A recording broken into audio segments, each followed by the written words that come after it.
attorney, a barrister, as I said, the author of at least 3 books that deal with the assassination of Martin Luther King. He was a friend and associate of Dr. King, particularly the last year of his life. In fact, Bill, as a photojournalist in Vietnam, brought to Dr. King through photographs and text and just his witness the reality of what was taking place in Vietnam at the time, and is probably more instrumental than he'd want to admit, but probably majorly instrumental in having Dr. King adopt his more an overt anti-war stance, which he then articulated in his famous Riverside speech, Why I Opposed the War in Vietnam, on a year before his assassination in April of 1968. All I can say to you about the gentleman I'm about to introduce is that if those of us who have been in the struggle and who have moments of where we feel worn down, that we need to get inspiration from people like Bill, who have never let up, who maintain the fire, who maintain the vision and clarity, but who also maintain a sense of strategy and tactics as to where we need to go. Bill, tonight I've asked him to come in and share some of his thoughts about his relationship with Dr. King, some of the circumstances regarding his work in uncovering the truth of his assassination, but more importantly, or as important, where we go from here. We have had discussions pertaining to a new Poor People's Campaign, or as I like to refer to it, a 21st century Poor People's Campaign, which envisions 1 million people and upwards coming to Washington, D.C. and saying the show is over. We're reorganizing this country on the basis of a new agenda. This will be a global campaign. We're going to talk some more about it in the Q&A. We have a document here that we want to share with you. So without further ado, I'm very honored, and I'm sure that you will feel just wonderful being here in his presence. Frank asked me to come here and give you a bit of the background, the history of my involvement in, with Martin King and the struggle for social justice and human rights in America. And I'm sort of reluctant, and because I think I don't want to bore people with a message that they've heard and a history that they've heard. But Frank assures me that there'll be a number of people in this group who simply don't know that story and haven't heard it, so that I should kind of summarize what has gone on over the last nearly 45 years, and it's really that long a period of time. So with your indulgence, I'll try to do that, to give you the framework and the background so you can understand why I'm here and why I'm saying what I'm saying about the future of this great republic and what has happened to it up to the present time. I was a kid journalist in Vietnam back in 1966. And I went there not knowing anything really about the war, but being unhappy about the absence of information that was forthcoming. I didn't know, for example, that there was a My Lai that was going to take place, and that Cy Hirsch was going to take a year. Share with you. So without further ado, I'm very honored, and I'm sure that you will feel just wonderful being here in his presence. Frank asked me to come here and give you a bit of the background, the history of my involvement in, with Martin King and the struggle for social justice and human rights in America.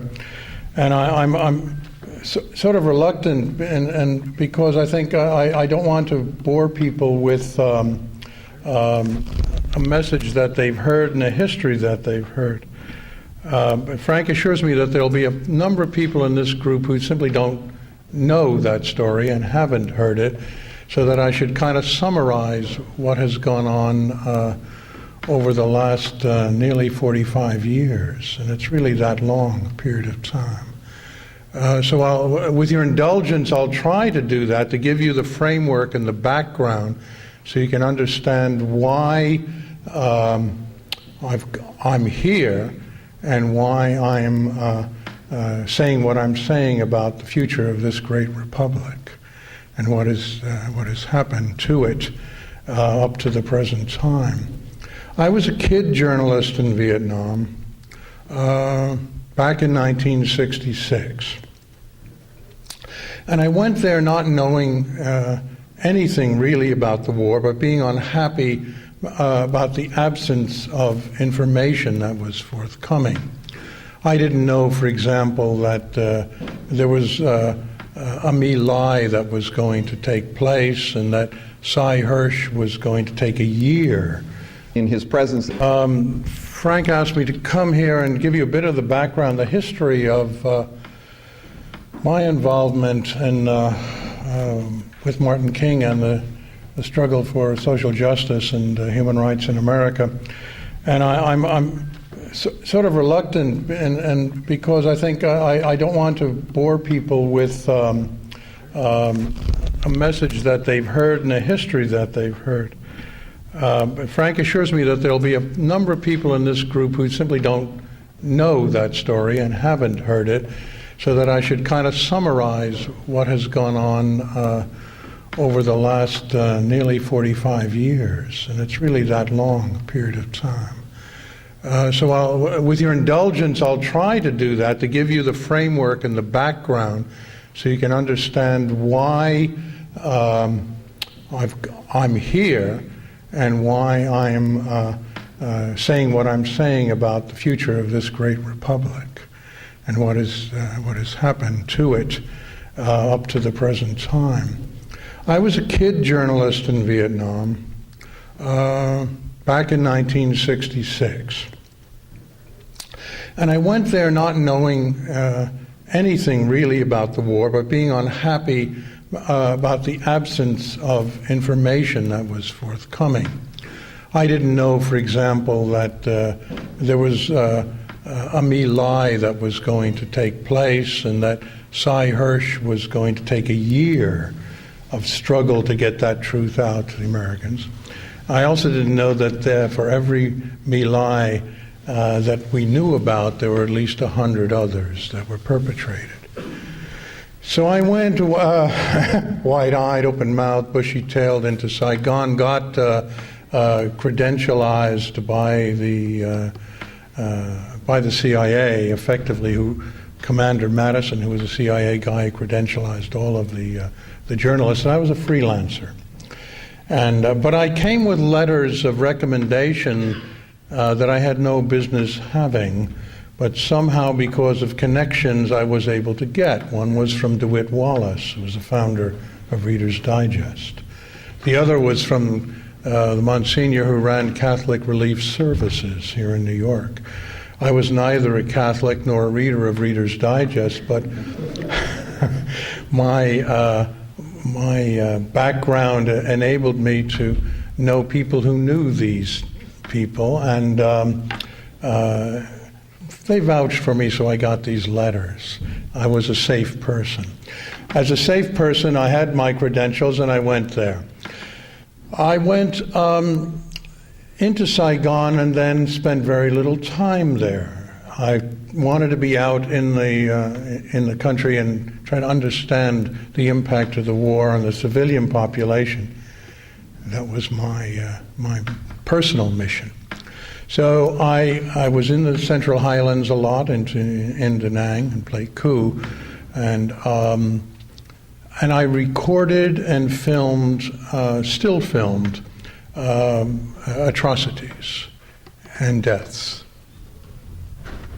I never wrote a word or interpreted or did anything with those tapes or those photographs. None of it was developed in Vietnam, only when I returned to the United States. I had a problem several weeks into the stay there. We were hit going into Pleiku on a landing, and I'd injured my back and had to go back to Saigon. And some friends said, well, come along and just relax for a bit. And I did, and the anger took over at a social gathering, and a Vietnamese woman who somehow affixed herself to me got a picture of what I was seeing in the country. The next morning, dear Commander Madison invited me to visit with him. And I went down and I saw him, and he said, we're worried about you because you're out there. You could get killed. We've lost a good young American journalist before. You don't attend our 5 o'clock briefings every day. You don't know what's going on from our perspective. You're in shelters and orphanages and hospitals. And I said, yes, that's where I want to be. He said, well, we're worried because the NLF, the Kong, can hit you at any time, and we don't want to, lose any more young Americans than we have to. So we think maybe it's time for you to go home. And I said, well, maybe it is, but before I go home, I'd really like to go into Tay Ninh. And he said, why do you want to go to Tay Ninh? He said, the Kong control that area. I said, well, there's a leprosarium there, and I want to visit that leprosarium. He said, why would you want to visit a leprosarium? I said, well, because I believe that you get to know a lot about people and movements by the way they treat the most degraded amongst them. And so I'd like to see how those lepers are treated in Tay Ninh. And he didn't understand that at all. And he said, so what do you have in mind? I said, well, I need a chopper to go in there, obviously, because they control all the areas. He said, we can't give you a chopper. But what we'll do is we'll give you a Jeep. We'll give you a Jeep with a driver, and he'll take you through, and you can do that, and then you get out of here. So I talked to some of my friends in the voluntary agency circuit, and they said, get out of here now. What are you doing? He said, the handwriting's on the wall. The last guy they gave a Jeep to was found by the side of the road. They blamed it on the Kong. He had been machine gunned and he was dead. Forget about it. Why don't you just leave? Just leave if you want to leave with your life and anything that you can tell. So I left Vietnam. Shortly thereafter, came back to the States, was in traction for a while in a local hospital in Yonkers, New York, and then began to write and began to use the photographs and the films. They for the most part, did not appear, of course, in any mainstream media, but they appeared in a magazine called Ramparts. And some of you may recall Ramparts, and others you may never have heard of Ramparts. San Francisco publication that Warren Hinkle published, and Bob Scheer, who I guess is still out there writing for one or another, I think the Chronicle at this point. Bob was the editor of it. And they put me up for 2 weeks here in this city at the Algonquin Hotel, and I just wrote, and they had the photographs, and they signed an editor, and we put out this piece in January of 1967. January 1967 issue of Ramparts was called The Children of Vietnam. And it was a devastating piece because it told a horrific story. Well, Martin King was a subscriber to Ramparts. And he was on his way to a holiday in Jamaica, and he was going through his mail at the Atlanta airport, so said Bernard Lee, his bodyguard, and he came across this issue of Ramparts, and he started going through it, and he saw the photographs of the atrocities. And it visibly, so Bernard said, upset him, and he pushed away the food that Bernard had brought to him to eat at the airport. But I said, what's the matter, Martin? You're not hungry? You don't eat the food? And Martin said, no. He said, I can never again, Bernard, enjoy food until we stop this war. This is very difficult for me because I didn't know Martin at all. Frank said, maybe I knew him. So I didn't know him at all until that last year of his life. And he asked to meet with me. I opened the files to him, which were far more extensive than what he had seen, and he wept. I met him in Providence, Rhode Island. He delivered a sermon at Brown University in the chapel, and he was, we were going up to Cambridge. And, thank you. And he asked me just to show him all this. I showed it to him, and he wept in the back seat of that car. We were going there to open Vietnam Summer. And he was visibly moved by the whole thing, and that really turned him. He had always instinctively opposed this war. I think going back into the early 60s he had. Critical. But this was the final straw, I think.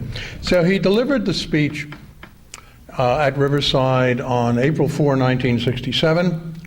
I spoke with him about 1 o'clock in the morning after that speech, and he said, they're all going to turn their backs on me now. The whole civil rights movement is going to turn their backs because they're convinced that the Johnson administration is going to withdraw all its money from social action programs, and I'm going to stand alone and I'm going to be maligned. And of course he was. Editorially, the New York Times attacked him. All of the mainstream media attacked Martin at that point.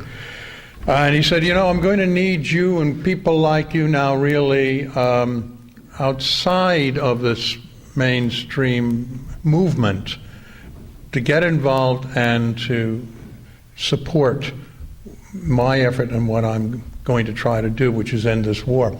So he asked me to head an organization which was a coalition back, this is all historical stuff, and I don't want to bore you with it all, but it is the historical foundation, a coalition of organizations that really became the Peace and Freedom Movement, and it was called the National Conference for New Politics. So I became its executive director in 1967, and we began to develop a nationwide convention that was going to set this country on a different course.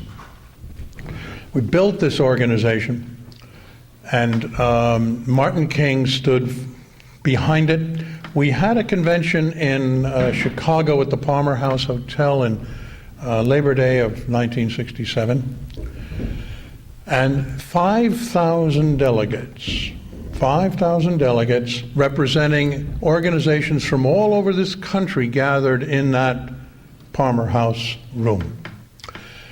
And their purpose was to build and develop and give birth to a new movement, a united movement that united Fannie Lee Hamer, Mississippi Freedom Democratic Party, Ben Spock, an insane nuclear group, all of these, from the liberals, the left liberals, to the communists and the Socialist Workers' Party, and all of these organizations under one roof with a common manifesto. When that convention started, a black caucus was formed. This was the first black caucus ever formed. Every black delegate who came in was corralled and put into a meeting room with other black delegates. And so there was a formidable black caucus that was going to, we thought, stand for and argue the positions of black liberation movement, the Panthers, and SNCC, and the rest of them. We didn't know the genesis of that black caucus. We were too naive to understand what was going on. Martin delivered the keynote address at the convention. I introduced him and sat down. Dick Gregory was there, Ben Spock was on the other side, and here's Martin delivering his speech, and over my shoulder comes a note. The black hand was this note. I take this note, and the note says, "Get him out of here after he speaks, or we will kidnap him. We will hold him hostage and embarrass him before the world. And this is from the Black Caucus. So, Martin finished his speech. I pulled him aside with Andy and others. And I said, I don't want to tell you, but I think you got to get out of here, because I think there is a very hostile group that somehow is going to embarrass you and disrupt this whole convention. Martin accepted that advice and left. When he left, the unifier walked out the door, because he was a unifier. He would bring people together. The caucus existed for the purpose of separating and dividing. We didn't know it at the time. We would learn years later that the caucus was being led, orchestrated by Blackstone Rangers from the south side of Chicago and others in the payroll of Mayor Daley and the U.S. Department of the Interior and Lyndon Johnson's organization. We didn't know that. This was well done. I mean, these guys were so skillful, and they had all the rhetoric, and they co-opted all of the black revolutionary movement for the purpose of subverting it and separating it. We didn't know that. Bill Coffin and I sat at the end of the plenary sessions where resolutions were forced through by the caucus solely designed to drive away all of the money, all of the funding of this movement, a lot of which was Jewish money.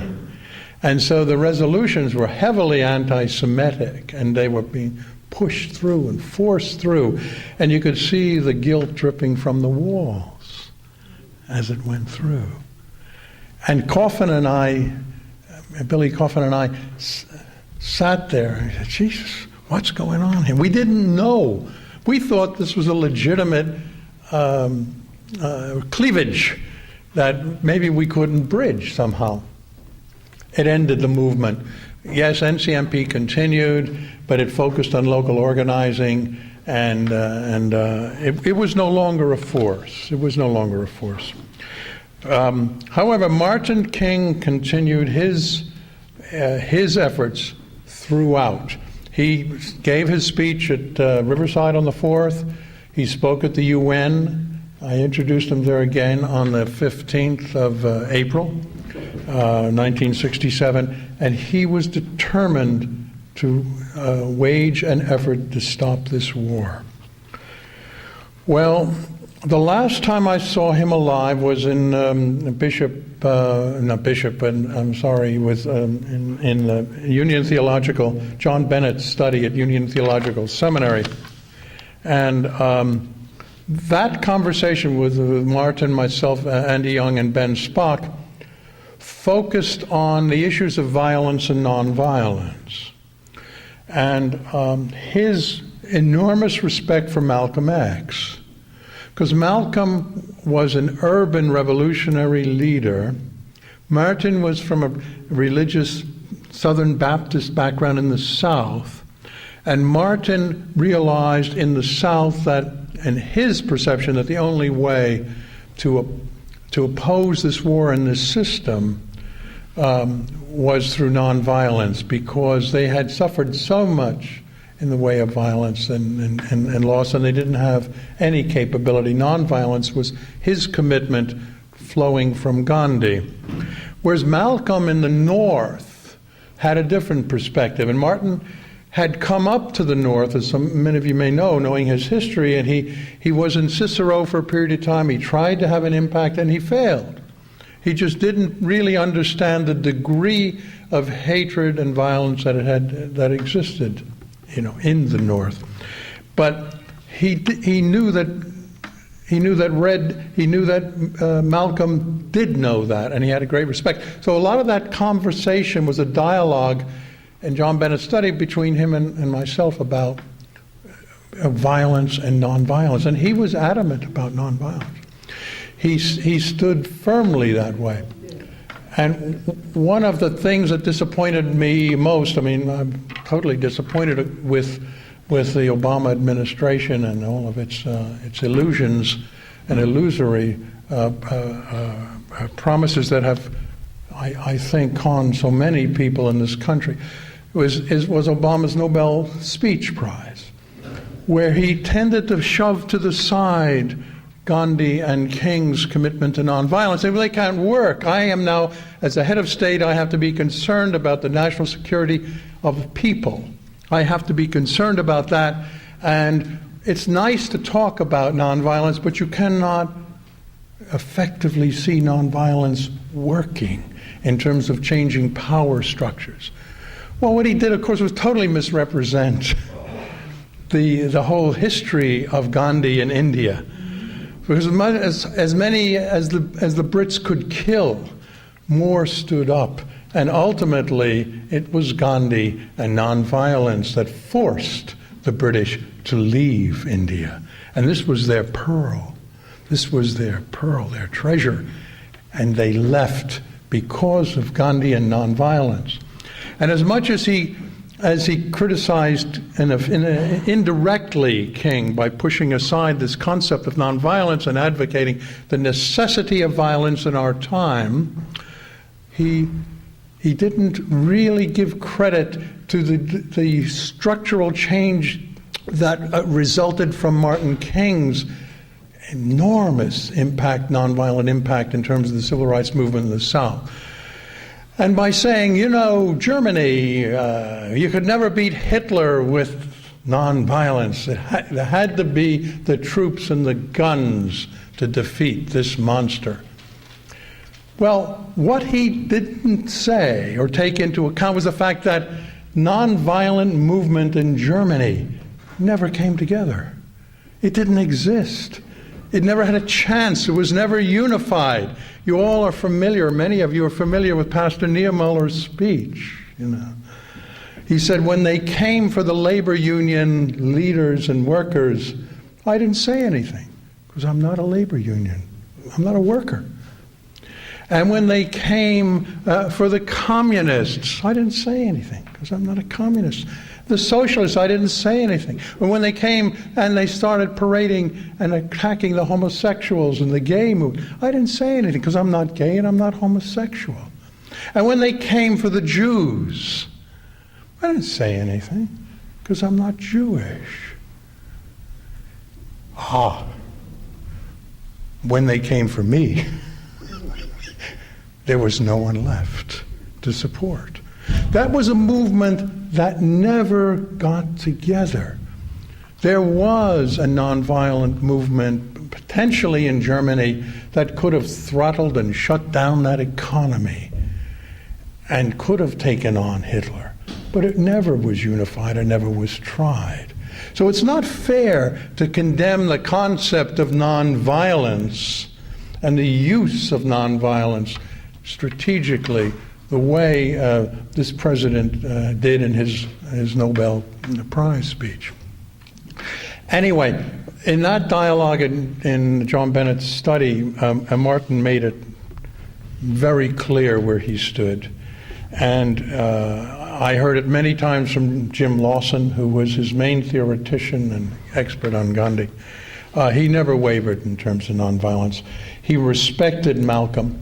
He knew what happened in Chicago, when Panthers were killed in their beds by Chicago police. He knew all of that. He still didn't believe that the proper answer was other than mass mobilization of human beings who were committed to nonviolence. And so he never wavered in that. And I have to be increasingly wary of those who attack him because of that commitment. Anyway, we went through 67. A decision had been made much earlier in his life to kill him. That he was actually singled out in the mid to late 50s by the forces who run this country, and who had him looked at and well targeted. There was to be an assassination on the Selma March. They had a military sniper ready to take him out, and he turned the wrong way, went across the bridge. That sniper was also a part of a backup group in Memphis on the day he was killed. But he struggled through that last year of his life, attempting to oppose the war and do what he had to do. The second and the most important thing that emerged from that conversation I had with him was his total commitment to the Poor People's Campaign. He said to me, "You know what the two roads to power are?" I said, "Yes, historically." He said, "Then you know they are money and numbers. And if you don't have the money, you have to have the numbers or get out of the game."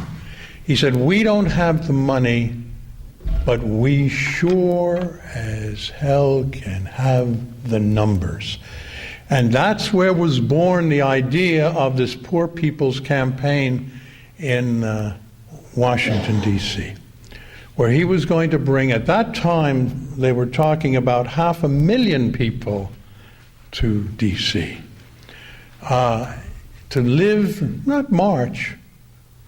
Marches are great for personal expression and that type of catharsis. They don't do anything in terms of changing. Encampments. The same philosophy that Picture the Homeless has in terms of taking property, he advocated in terms of building a city, a tent city in the shadow of the Washington Memorial, and staying there.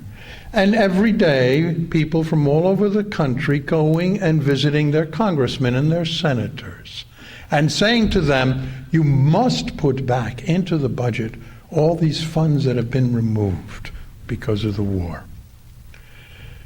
That was the major goal and mission that Martin King had that last year of his life.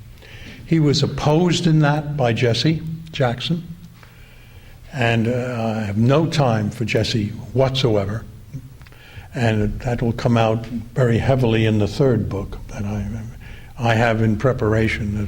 There's a trilogy on this case for me. And the third book will clearly demonstrate where Jesse was coming from, who Jesse really has been all of his political career, from the time he left South Carolina with a letter from Strom Thurmond introducing him to Richard Daley when he moved to Chicago, which most people don't know ever happened. That's Jesse Jackson. It gets much worse, but that's Jesse. So Martin was adamant about this, couldn't understand. One point, only time he ever lost his temper with anyone, I've been told by people who were at the meeting, was with Jesse. He said, "Jesse, what are you doing? You want to form your own organization, go form it. You want to work with us, but stop this obstruction." That was his goal, to bring down the masses. And I believe, frankly, that was the major reason they killed him. Not the war. The war was important.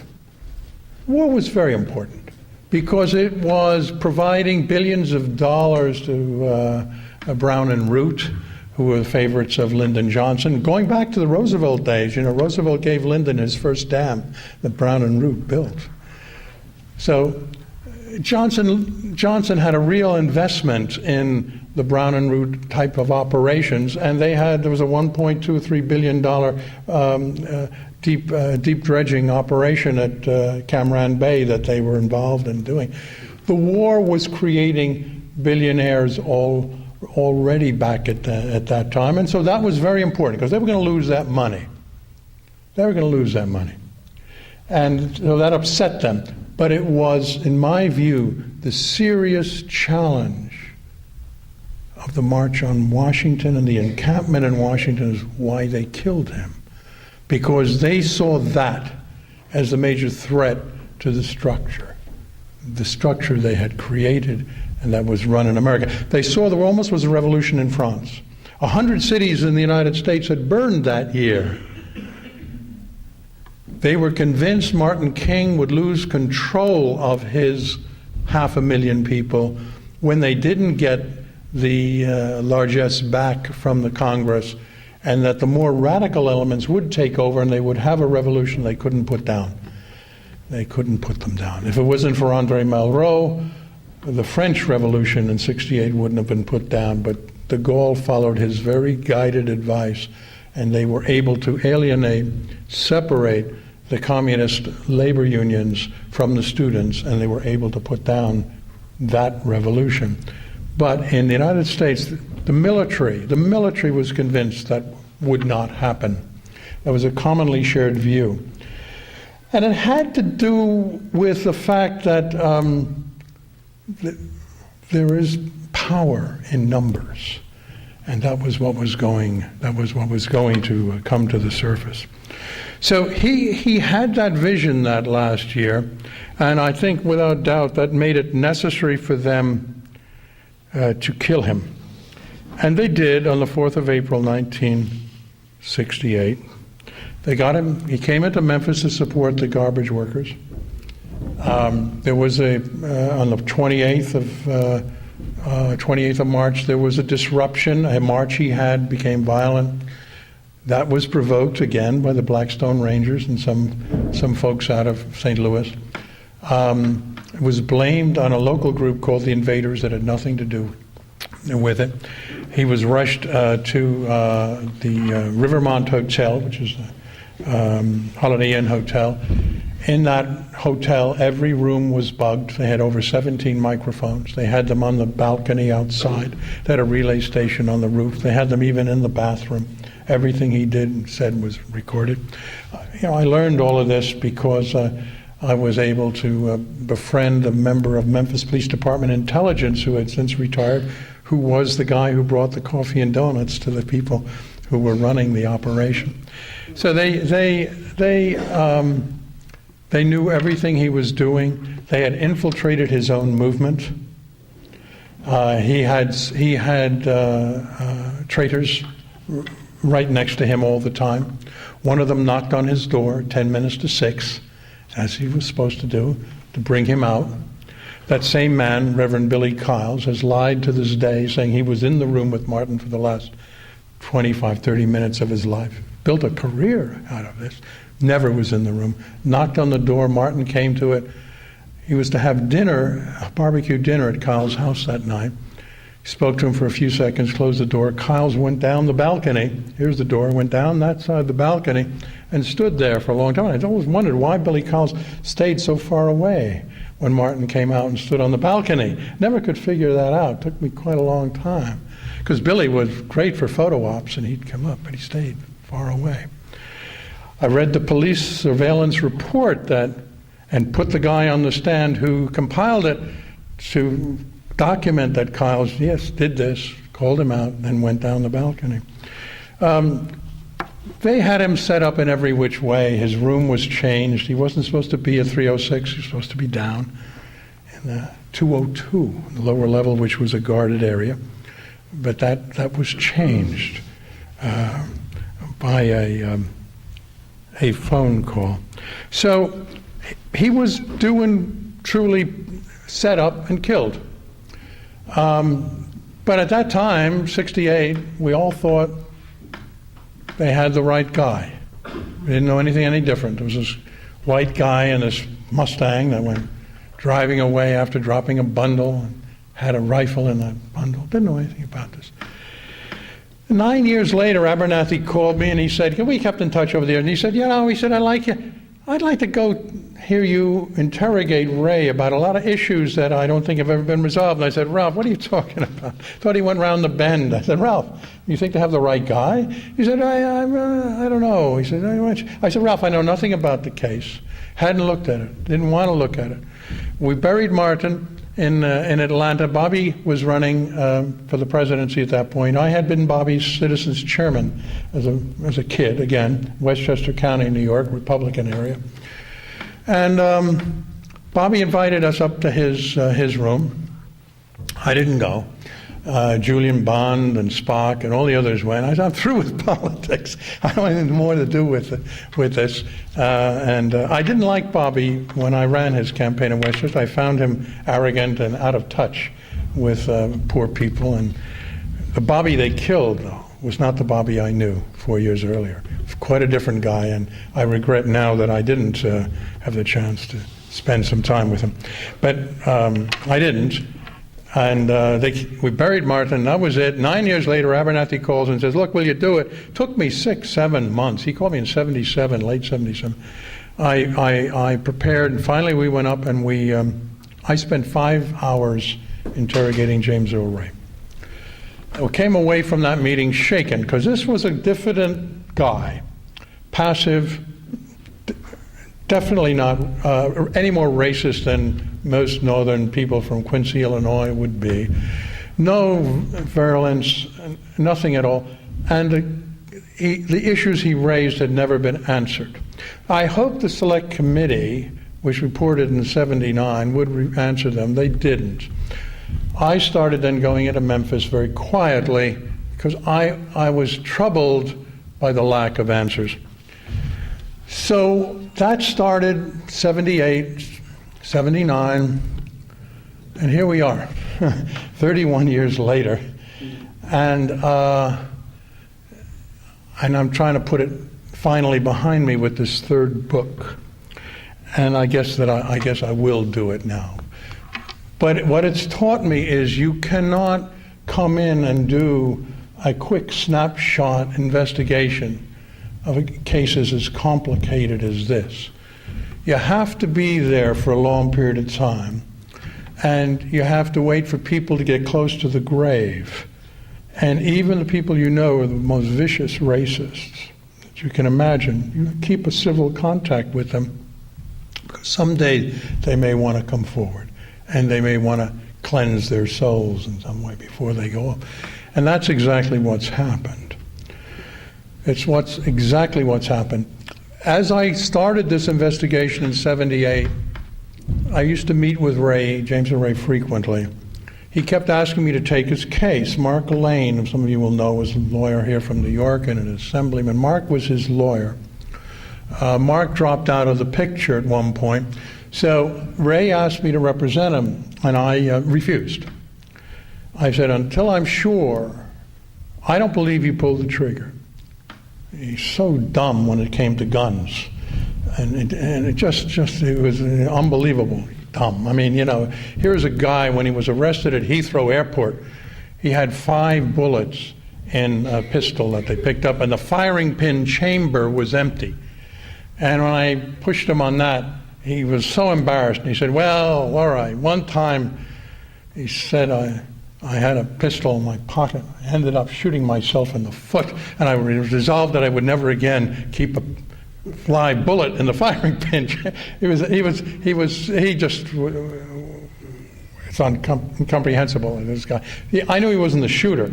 I didn't know if he had any knowing involvement, and that took 10 years. 78, 88, took me 10 years to satisfy myself. James Earl Ray was just a patsy.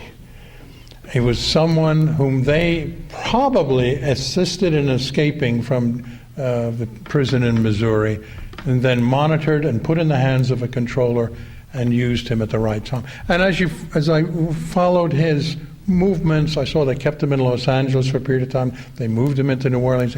James was pretty well controlled. And eventually, of course, when I discovered that Raoul, who was his controller, was a real person who lives about 35 miles from here to this day in Yonkers, New York, would you believe, had been an agency and a mob joint operative for many years, coming over from Portugal in '59, that when I identified Raoul, and we went through that whole process of identifying him and having witnesses identify him, and his photo spread, I became convinced that James, in fact, was an unknowing patsy. So I agreed to represent him in '88.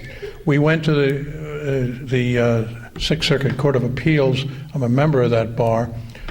We lost. And we went to the Supreme Court with a petition for certiorari. We lost, and they denied it. It looked like the end of the road in terms of, this was in 1988, 1990. It looked like we were at the end of the road. And then I came up with an idea that, well, look, why don't we try to have a real trial on television? No scripts, heavyweight prosecutor, real defense, heavyweight judge, jury from all over the country. And sure enough, Thames Television in the UK said, yeah, we like that idea. Their connections with HBO brought it to happen. And we had then an opportunity to investigate, go further, and have a trial. We had a trial in 1993, early 1993. Went on for 10 days. The prosecutor was Hickman Ewing, who was Ken Starr's number 1 or 2 when he went after Clinton. And Hickman was former U.S. attorney in Memphis. Hickman waged a vicious, tough campaign, and he was a hard prosecutor. The judge was Marvin Frankel, former federal district court judge in New York, and the jury came from all over the country. We went through an actual jury selection process, but people from all over the country. Well, the trial went on for 10 days. Took the jury 7.5 hours. They came back and they found James O'Ray not guilty on the basis of just that evidence that we had at that point in 1993. I thought Hickman was going to have a heart attack because we were sitting there together and all listening. They didn't reveal the verdict to us until April 4, when they televised April 4 when they televised it in 1993. Not guilty. 7.5 hours, not guilty. Now that television trial didn't mean anything. In fact, it was poo-pooed as just a television trial, entertainment, right? But it did bring people forward. All of a sudden we started getting calls from this one, people with evidence. So now it started to build of evidence that we didn't have before. So we started interviewing people all over and gathering and developing this evidence. And it also resulted in a long article in the Memphis Commercial Appeal by a guy called Steve Tompkins, who's an investigative reporter, who spent 18 months investigating the role of military intelligence infiltrating in the civil rights movement, going back to Dr. King's parents, back into the 20s. This was going forward. This had been going on forever. And Steve revealed that. That was all useful and interesting historically, but what I found most interesting was one little paragraph in that article that said, and there was in Memphis on the 4th of April an Alpha 184 unit, a unit that is normally a sniper unit. And no one has ever explained why they were there. So I went to see Steve, who at that point was working for the governor of Tennessee in Nashville. And he didn't want to hear about it. He said, look, Bill, I spent 18 months, these people are scum, they'll kill you as soon as look at you. I said, well, Steve, I got a guy in prison who's probably innocent. Will you please help me? Finally, I just kept banging on his door, and he agreed to help. And what he agreed to do was to go, he didn't know anything about the case, but take questions from me to some of these snipers who were still alive, and in a particular case were living in Mexico. They had fled the country in early 70s because they thought there was a cleanup operation going on and they had to get out. So we did this for 18 months. Back and forth and back. But they would never meet with me because I'm raised a lawyer, but they said they would answer my questions. And they charged us $2,000 a meeting because they had to come from remote areas of Mexico. Well, they laid out their presence in Memphis, where they were, where the 2 guns were, laid out that Andrew Young was also a target. Each sniper had a spotter, but somehow the last minute, they were under orders they were briefed at Camp Shelby at 4:30 in the morning, and they were told specifically, shown the photographs of Young and King, that these were their targets, these were enemies of the state, and they had to be eliminated. But they were told you're not to fire until you're given orders by your captain. And the head of the team, Billy Ray Hodgson, was to give those orders. They were there in position. They described where Andy Young was, of course Martin on the balcony, and all of a sudden there was a shot. that shot came, they didn't know where, but they heard it. And it hit Martin in the jaw, just above the jaw. And of course, that was the fatal shot. It was fired from the brush area behind a the rooming house that sort of was opposite the Lorraine Motel. And one of the guys said they just thought the other team had shot first, and they just got too anxious or something. But it was very unlike them because they were so highly trained and disciplined. These were special forces guys. But then the next order they received was to disengage, and they disengaged and they left the area the same way they came in. What I learned after that was that there were two photographers on the roof of the fire station who filmed everything. Still photographs, filmed everything. And one of them swept his camera, and the reason they were there, by the way, you say, well, why would they want to film? This is crazy. No, the reason they were there was to film everyone and everything that was going on, so if there was anyone who might have seen something he or she shouldn't have seen, a person would have been identified. That's the purpose of that kind of photographic exercise. But one of the guys swept his camera from the parking lot up into the brush area and actually caught the sniper lowering his rifle and said, it wasn't James Earl Ray. I don't know who it was, but it definitely wasn't James Earl Ray. So I wanted to get as much as I could from these guys, and I wanted to get the photographs. And so for another year and a half, we negotiated to try to get the damn photographs, because one of them had taken those photographs to Costa Rica. He had a separate set of prints there. So Steve was my negotiator on that as well, and one day he made a great mistake. He used his own name going into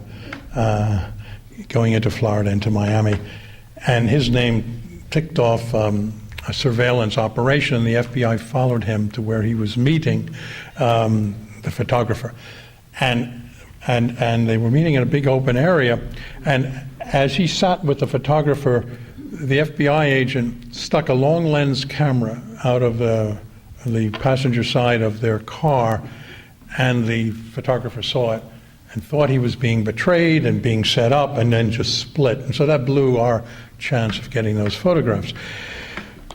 But nevertheless, we got the information, because what they saw, because we had been able to talk to the photographers for whatever that was worth. So going this route, we slowly picked apart the state's case in terms of the assassination. And it came to a head earlier than later. James had died in 1998. I had published a book in 1995 called Orders to Kill. That auction for that book was won by Harper Collins. Harper Collins, of course, as many of you know, was owned by Rupert Murdoch. Murdoch had the president of the company call me in London. I had moved my family to London in 1981 as a result of all kinds of harassments and threats in the States following my involvement with the case. So I think I could have little children, a 4-year-old son answering the phone, hearing threats against his father's life, and seeing guys in duck blinds in the marsh area focusing their cameras on me whenever I left the house, things like that. So this is no way for kids to raise. So we moved to England and to Cambridge, and so I was commuting. Continually during the time I did most of this investigation. But the concept of more and more evidence evolving after Orders to Kill, Murdoch said, I won't publish your book unless you eliminate the whole chapter on the military. You got to get rid of that, because I've got an FCC problem taking over Fox. I've got IRS problems, some capital gains issues, and it goes to the bottom line of the News Corporation. So you've got to I can't take on the government. You've got to forget about that. Military, you know it, they didn't do it. You know they were just standbys, backups. So what do you need them for? It was probably a mob contract that did it. And my response was they were so intimately involved that I couldn't leave out that whole thing. And as it turns out, of course, that was the case, because the colonel, there was a colonel, John Downey, coordinated the whole operation from the 902nd Military Intelligence Group in the bowels of the Pentagon, the only one that's in the Pentagon. And John Downey coordinated this. He had the links to the mob. He knew everything. Maybe the only person who ever knew all aspects of this was Colonel Downey. So how do you leave that out? A slight digression. I've come to have very mixed feelings about John Downey, because in 1996, January 1st, 1996, when the book came out, Orders to Kill, Steve got a call from someone saying he was John Downey. Said, I've read Pepper's book, he's basically right, but he's given me too much credit. I want to meet with you and set the record straight. For the next year and a half, nearly 2 years, meetings were held in Bermuda. I wasn't supposed to be there, so I was on the island quietly, giving Steve information, and he was supposed to meet with John Downey. Well, John Downey died in 1988, or something like that. He was long gone. And he said to Steve, they're going to tell you I'm dead. They're giving me a new identity, and I've been living in Costa Rica ever since, and all of that. So it went on. This was somebody whom they had put in to try to take control of the investigation. That's how they work.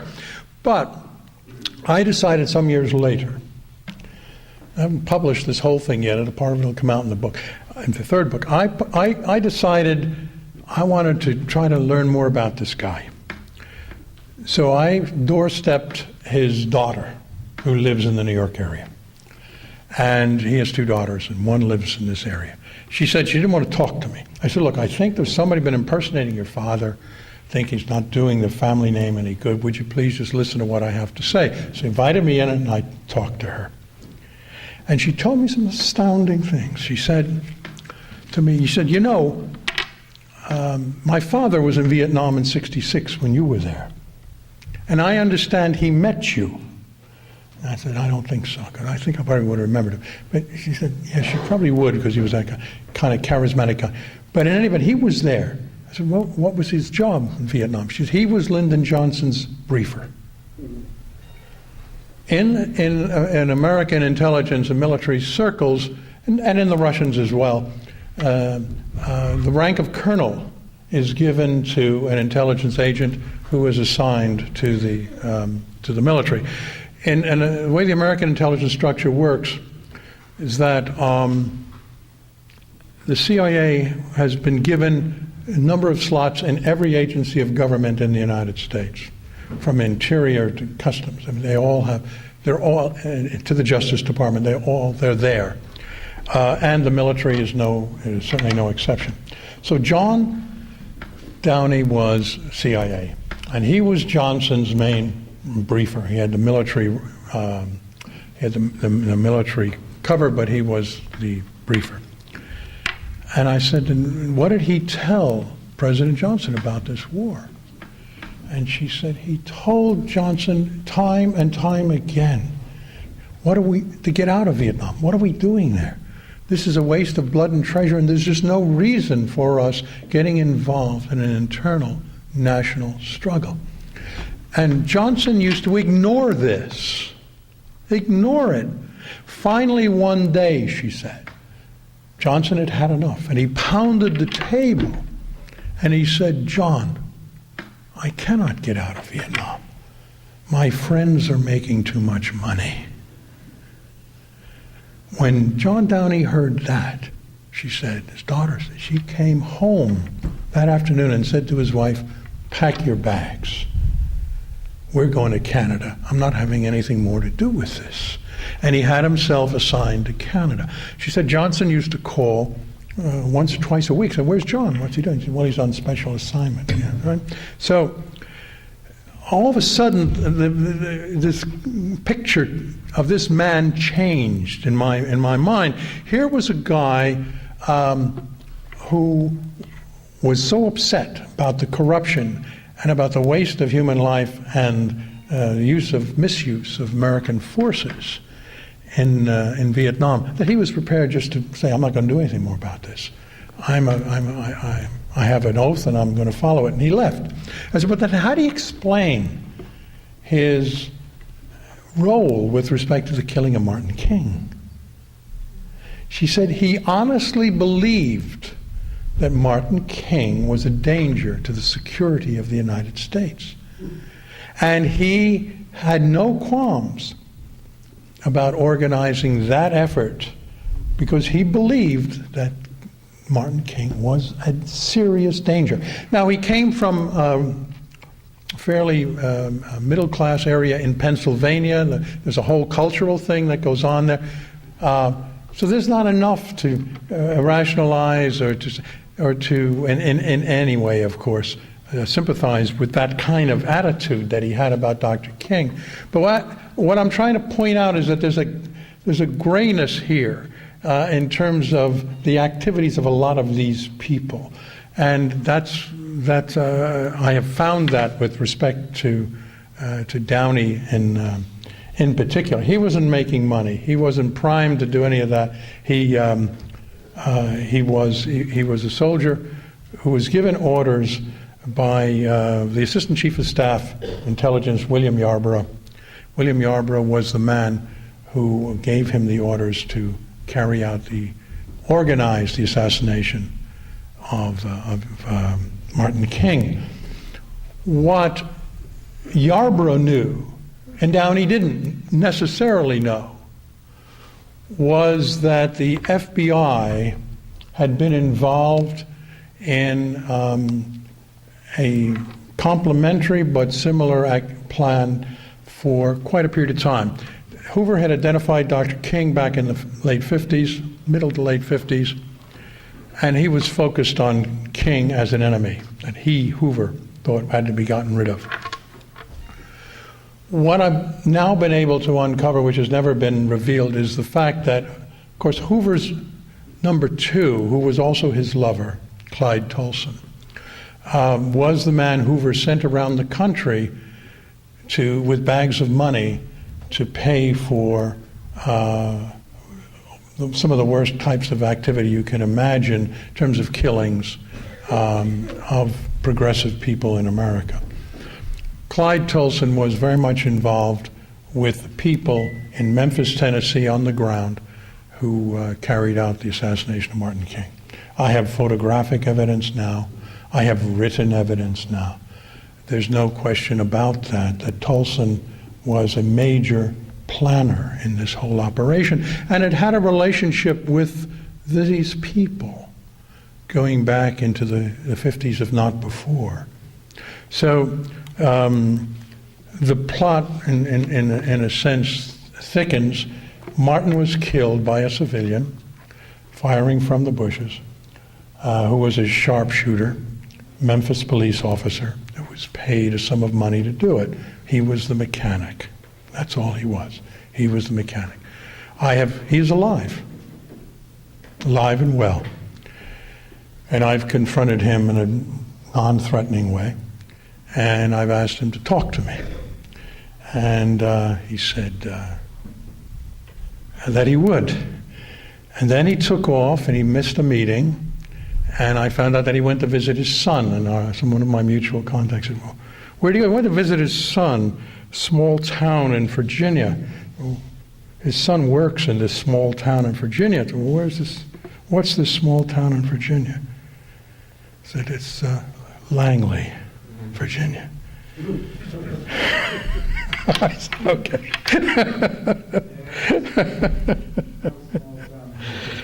So, but I'm still struggling to try at the end of the day to bring that whole thing together and to have this conversation with this man whose name will remain anonymous. He's a very nasty piece of work, very dangerous guy, even at this age. you know, that's the kind of end of 31 years of investigation. We go as far as we can with that, and we draw the story. The last thing we finally did with the case was to have a trial in 1999 that most people don't even know happened. Memphis, Tennessee, 30 days, district court, we had a trial. We brought 70 witnesses. That trial, the transcript of it is used to be on the King's Center website. I think it's all over the place now. All the testimony of those witnesses. I summarized it in Active State, second book, laid out how Martin King was killed. And it was a trial that the King family brought, and I represented the King family, that case, against Lloyd Jowers.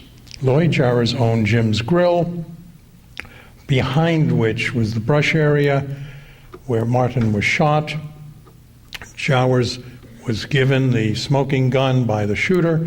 He brought it back into the kitchen, broke it down. And we had 4 or 5 witnesses finally who nailed Jowers. He was afraid.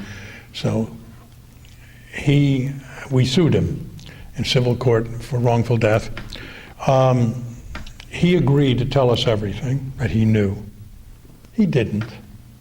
But he told Dexter King, myself, Dexter and Andrew in separate interviews a great deal about that, about the killing, and he confirmed the shot came from the bushes and all of that. He lied about who the shooter was because he knew the shooter was still alive.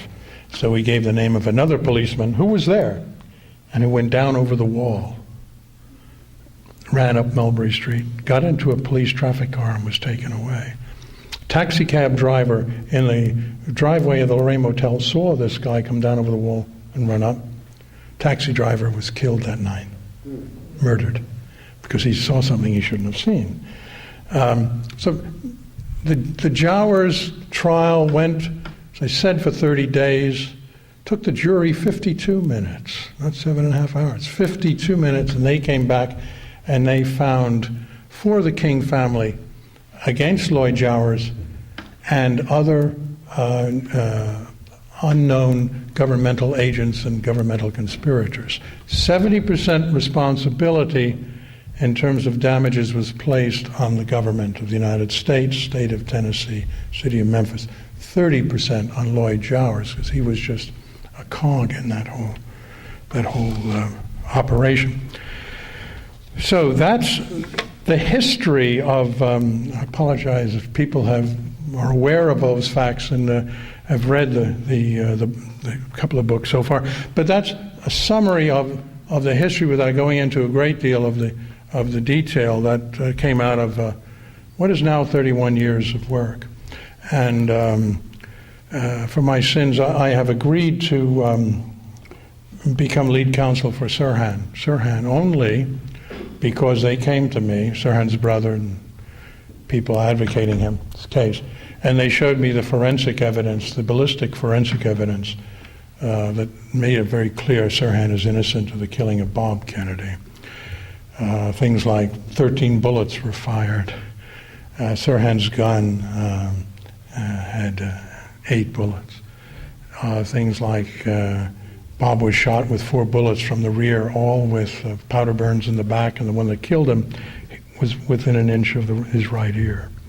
Sirhan never was closer than I am to this gentleman in the front row, facing him, never got any closer than that. It's all of that very clear, hard forensic evidence makes it clear Sirhan is innocent. So I've agreed to try to help in that case, and just finish the work on Martin King's work. Now the last thing, probably gone on much too long, but the last thing that is of importance in terms of Martin King's work is the whole idea of a people's movement, of a bringing of a massive number of people to Washington. I think the days of this republic, as we have known it, those of us who are a certain age who have grown up in it, or imagined it, are numbered. I don't think there's much doubt about that. This administration, far from changing policies of the Bush government, has perpetuated them and even gone further in terms of calling for the use of illegal detention, indeterminate detention of people who are involved in dissent, and being able to classify them as unlawful combatants. There is no let up, there is no change in the assault on human rights and civil liberties in this country. Rather to the contrary. The forces that have run this republic for as long as any of us can imagine still run this republic. And they are becoming more isolated, but also more powerful in terms of the accumulation of wealth, to the detriment of masses of people who once thought they were middle-class Americans and are now finding that they're not only middle-class Americans, but they don't have homes, they don't have shelters. And the mass media and, for the most part, the Hollywood film images are tending to produce easy educational images of the American dream and the American Republic. You know, I commented the other day, I think to Frank, that I was amazed that I had to learn, maybe many of you didn't, but I had to learn about Mr. Roosevelt's final State of the Union address from Michael Moore, where he called the cameras in and proposed a second Bill of Rights to the American people back in 1944, which included, of course, universal health care, shelter for every American, job entitlement for every American.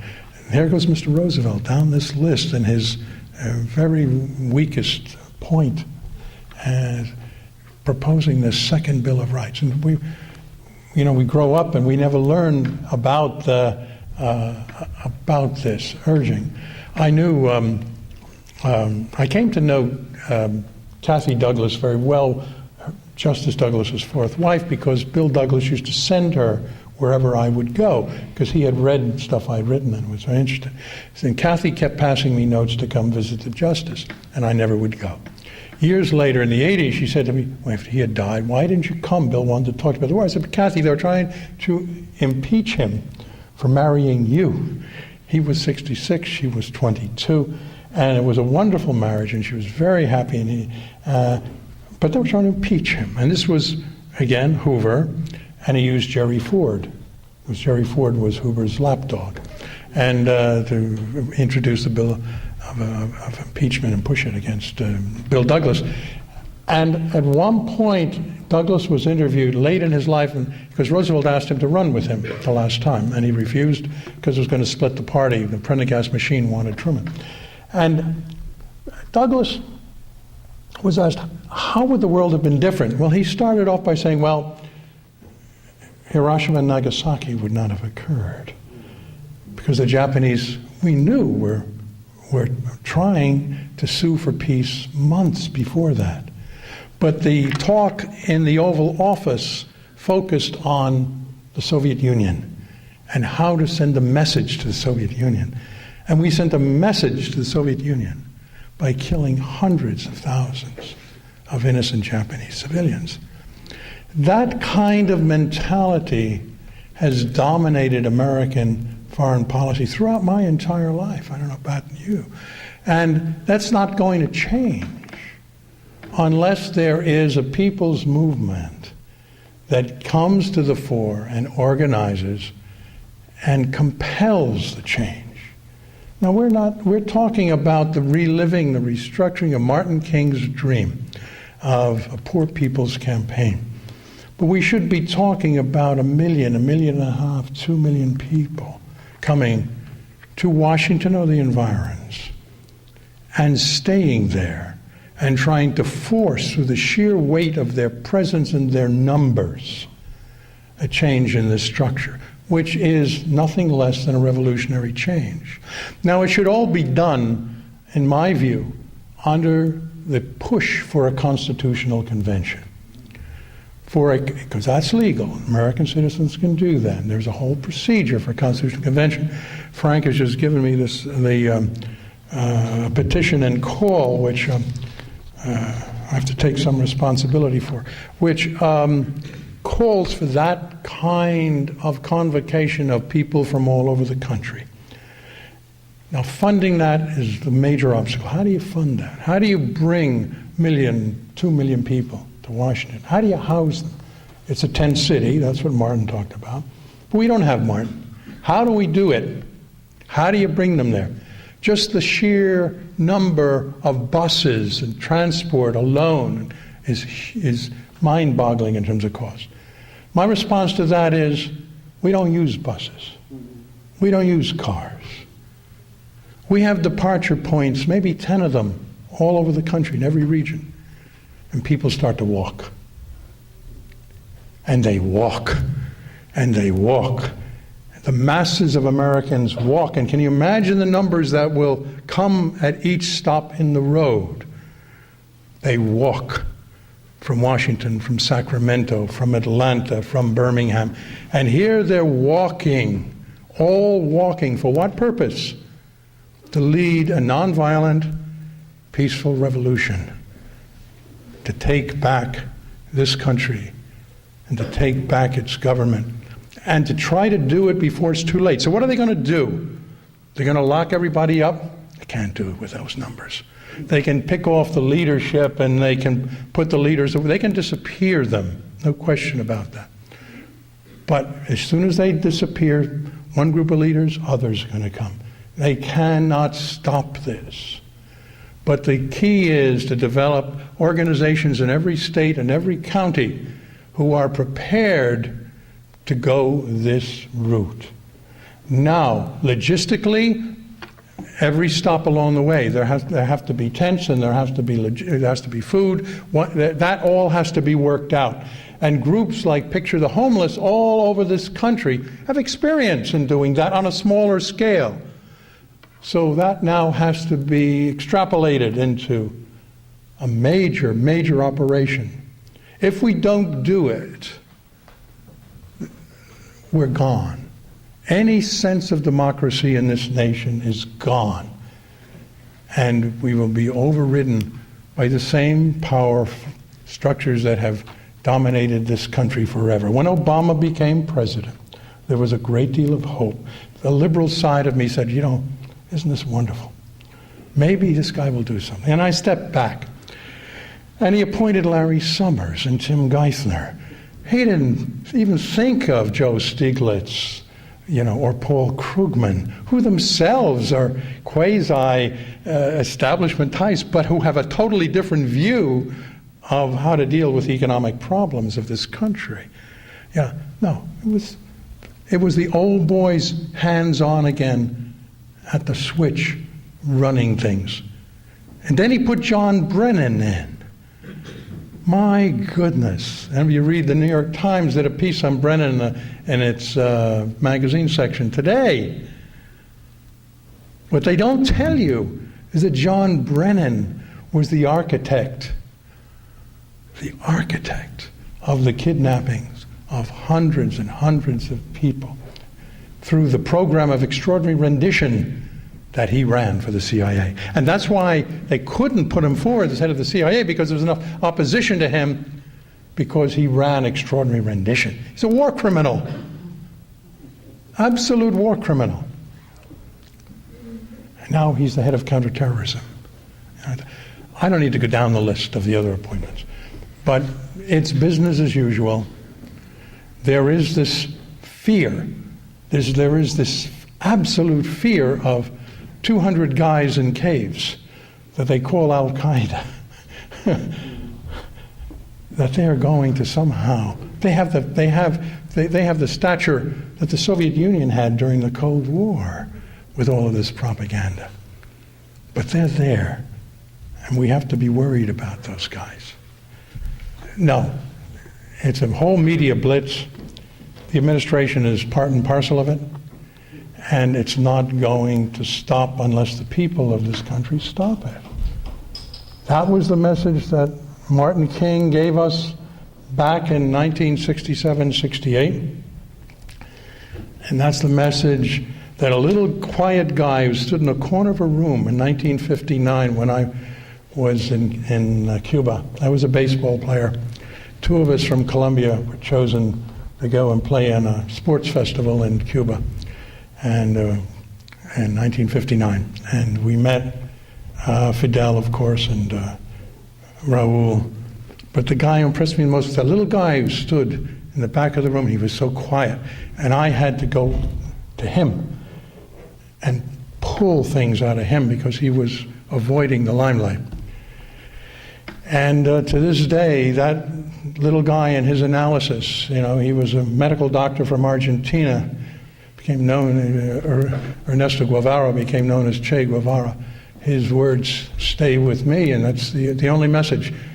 Imperialism will go of its own weight, of its own greed, and in its own time, but if it's given a push by the people who are within it and exploited by it, like the Haitian people did, the only people in the history of the world whom a slave revolt resulted in the creation of a new state.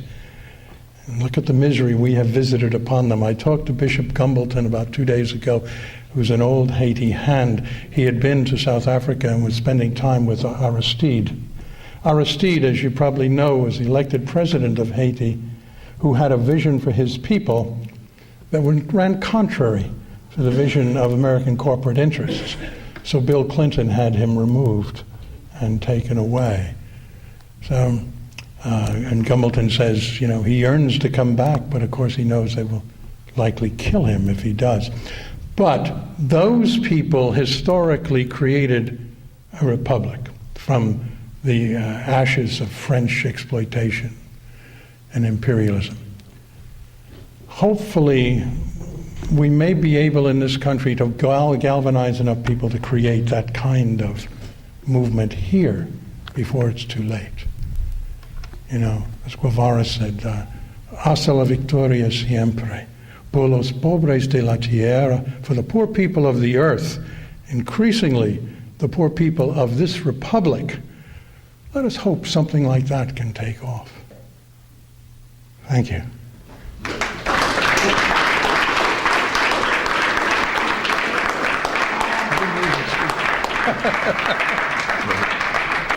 When there was the original debate between President Kennedy and President Nixon or whatever, and it was said that Kennedy had this wonderful appeal, and I said this before, that television became a babysitter for children, that they took cigarettes off the air, and they made Sesame Street, and they fixed television so that you could put your first grader in front of it and leave them there.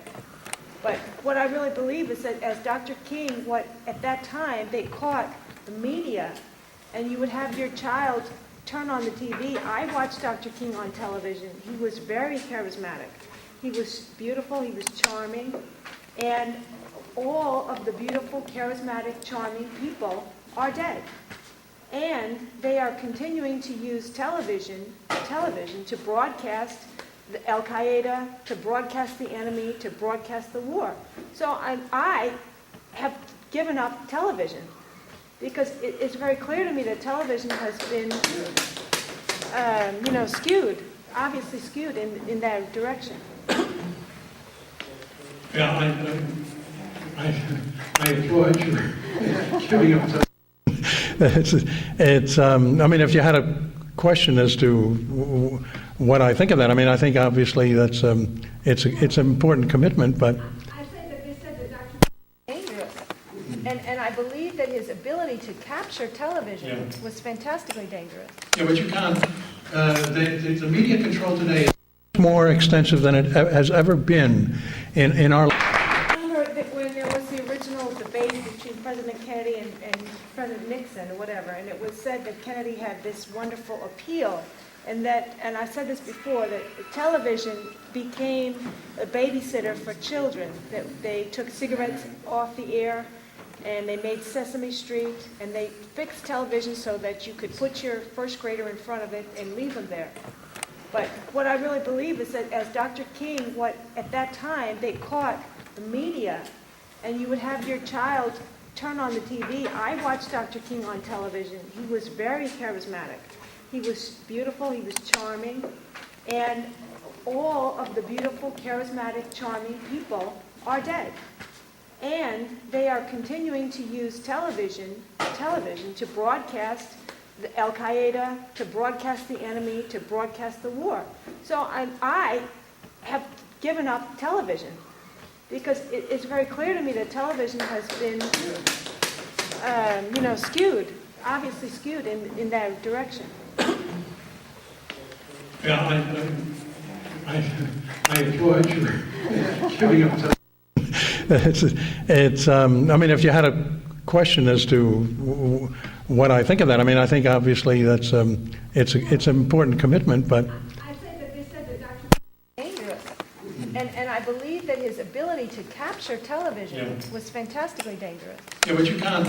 The media control today is more extensive than it has ever been in our lifetimes. You know, there was a time back in the 60s, 67 in particular, in 68, in that period of time, where you could get a window for some of the type of things that I'm talking about. Not revolution, but some of the evils. I'll give you a very concrete example. Look magazine. How many of you ever heard of Look magazine? Ah, okay, most of you do. Look and Life. Huh? Look and Life. Look and Life. But I'm talking about Look. I'm talking about Look. Look magazine back in 67 had as its editor a man called William Atwood, Bill Atwood. He was very close to Kennedy's. He was actually Kennedy's ambassador to Kenya at one point in time. Bill Atwood had an associate editor called Chandler Broussard. Chandler Broussard came to me and said, we want to republish your Ramparts piece in Look, so the masses of Americans will see that piece. And I said, well, that would be a first. That's marvelous if you want to do that. That's different than my having lunch with Mike Wallace and we almost came to blows, which happened up on 57th Street. But I said, okay. So I came along. They invited me. I came along to see Bill Atwood over at Look, and I go into Look. I'm this young kid, right? And I go into Look, and he said, for lunch, and he said, gee, it's good to see you, and thank you for coming. And he said, you'll be pleased to know I had a visitor last week concerning this visit we're having. I said, oh, who was that? He said, Averell Harriman. I said, oh, Governor Harriman. And you all know who Governor Harriman is, I suppose, right? Or many of you do. Maybe many don't. He was governor of the state of New York. He ran for the presidency. He was ambassador to the Soviet Union. So he was a doyen leader of the Democratic Party. So he said, yeah, Harriman flew in from Washington to see me. I said, oh, why did he come in to see? He said, well, he came in, and the first thing he said was, I want to bring you greetings from the President of the United States, who wishes you well and hope that everything is fine with you and your family and all that. And Atwood said, yes. And he said, now why are you here? He said, well, I'm here because the President would be very grateful to you if you would never publish anything that Bill Pepper wrote. So Atwood says to me, he says, you should really be chuffed about that. Here's, the President of the United States, you're a very young guy, and he's saying he doesn't want anything published that you write. I said, well, that's interesting, Mr. Atwood, but I'm more interested in what you said to Governor Harriman.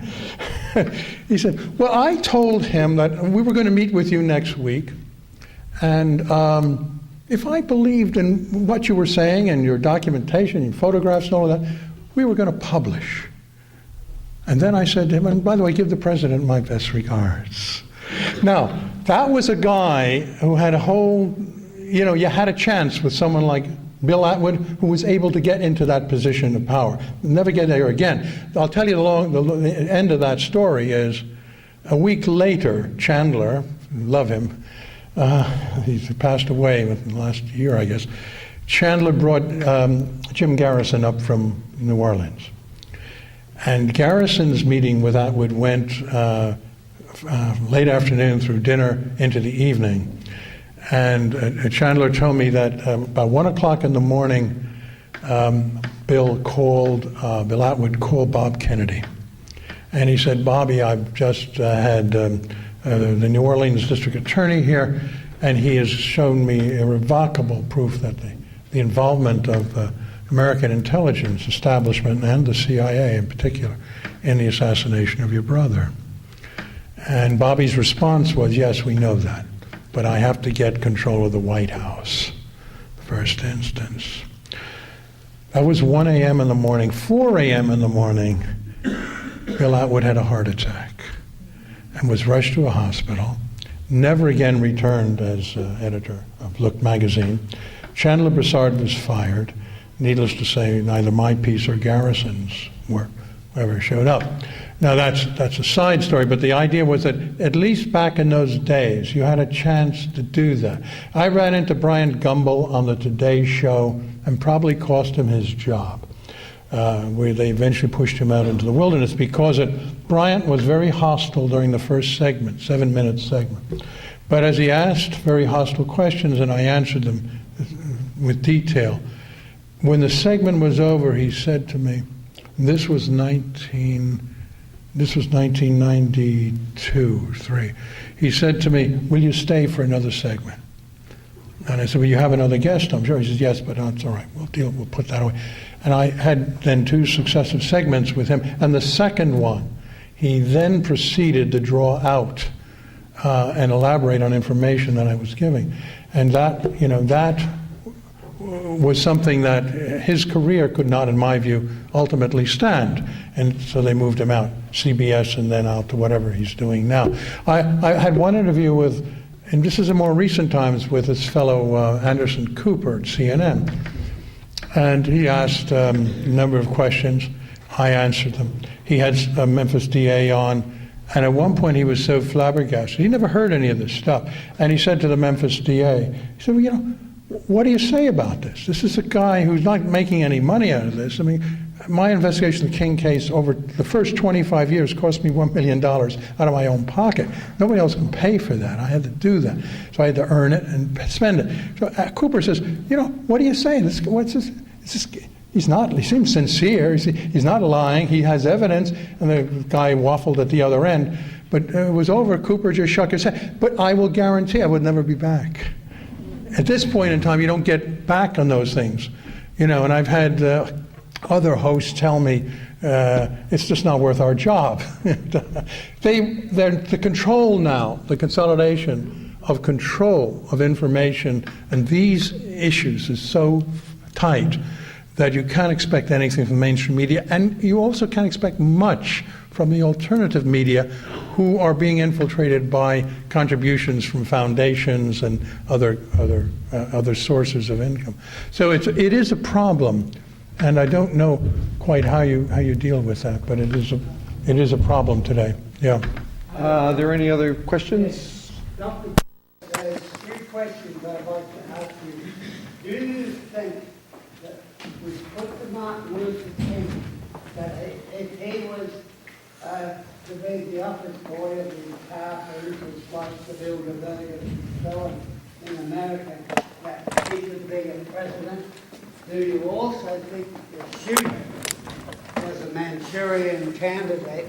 And do you think that Bilderbergers, the Trilaterals, and the CFR were behind these killings? Well, let me try to take your questions in order. I don't think Martin King could ever be president of this country, given the way it's structured and given the forces that control it. Madison and the others feared the time when the Americans come to the point where very small groups of people with a lot of wealth and money could control the policy decisions, and we're clearly at that point now. I don't think there's any question of that. So I think King would not be acceptable unless he were to renounce, unless he would renounce his basic values and premises, and then he would not be the Martin King we know and revere. With respect to the what? Manchurian candidate? Yeah, no, King was not killed by a Manchurian candidate. King was killed by a contract killer, knew exactly what he was doing. He's a racist guy who had no problems in killing King and no problems in collecting the money for doing it. On the other hand, Bob Kennedy was killed by a person who also was not a Manchurian candidate, but Sirhan was clearly programmed to such an extent that I can't go into a great deal of detail, but we've been trying to restore his memory now for 2 years. He was heavily programmed to be the patsy, to distract attention so that Kennedy could be shot from behind. Respect to Bilderberg and these kinds of organizations,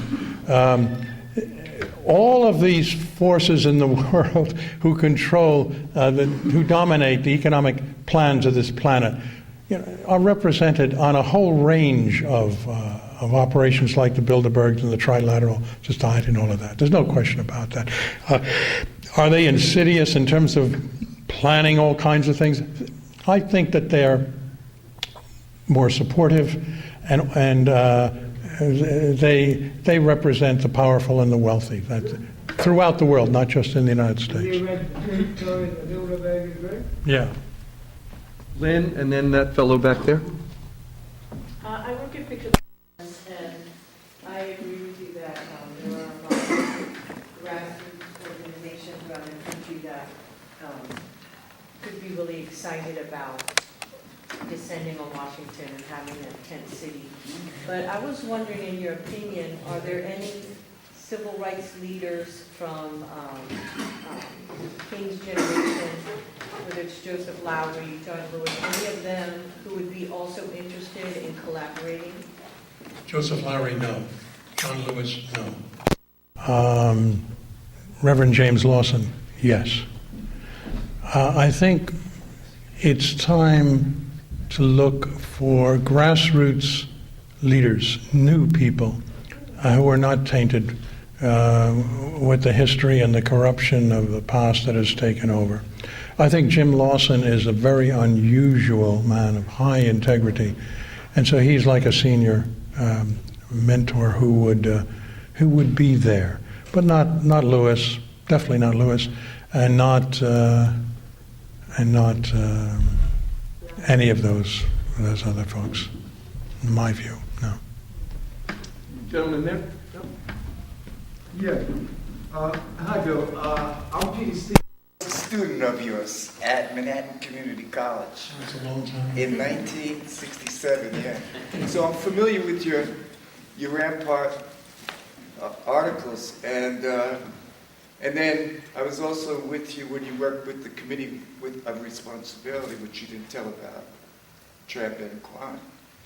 I heard from the grapevine that Bill raised him, but he went back when his arms and legs were blown out.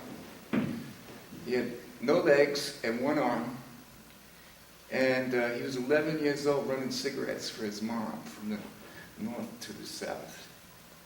And he got picked up by the Committee of Responsibility and taken to Boston Children's Hospital. So then, he's a really genius kid. He solicited all these rich matrons up there, and they gave him money because they felt bad. He went back to the Boston Children's Hospital, and he became a money lender, where he was giving 10-year-old kids $10 for 12, you know. And he wanted to be a pimp, drive a Cadillac. He was 13. Bill took him to his house in Assassinated.